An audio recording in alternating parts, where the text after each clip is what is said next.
পাশবিক কোন? কবি ঋষভ ৰঞ্জন।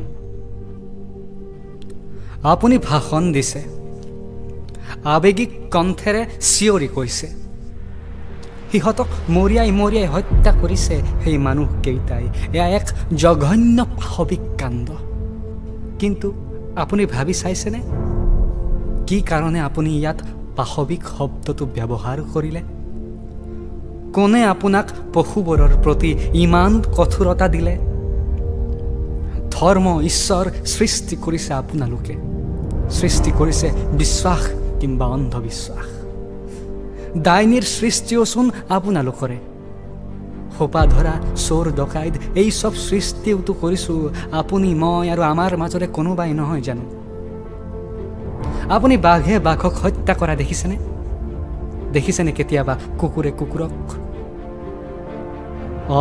সিহঁতেও আনক হত্যা কৰে, কিন্তু সেয়া একান্তই খাদ্য নামৰ মৌলিক প্ৰয়োজনীয়তাৰ বাবেহে।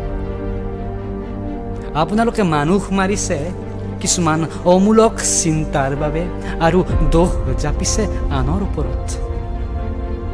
জীৱ জন্তুৱে অন্ধবিশ্বাস কি নাজানে? নাজানে কপট কিংবা কলুষতা। আমি জানি কি কৰিছোঁ? ধৰ্ম নাথাকিও সিহঁত ধাৰ্মিক, শাস্ত্ৰ নপঢ়িলেও জ্ঞানী, ব্যতীত নহয় কদাপিও অপকৰ্মেৰে। আনক অকাৰণত হত্যা কৰা সিহঁতৰ ধৰ্ম নহয়, মানৱ জাতিৰ দৰে। অথচ আপুনি কৈছে এয়া এক পাশবিক কাণ্ড। এবাৰ ভাবি চাইছেনে মানুহবোৰেহে মানৱীয়তা পাহৰি কৰা এই জঘন্য কাণ্ড কোন ফালৰ পৰা পাশবিক? পাশবিক নে মানৱীয়?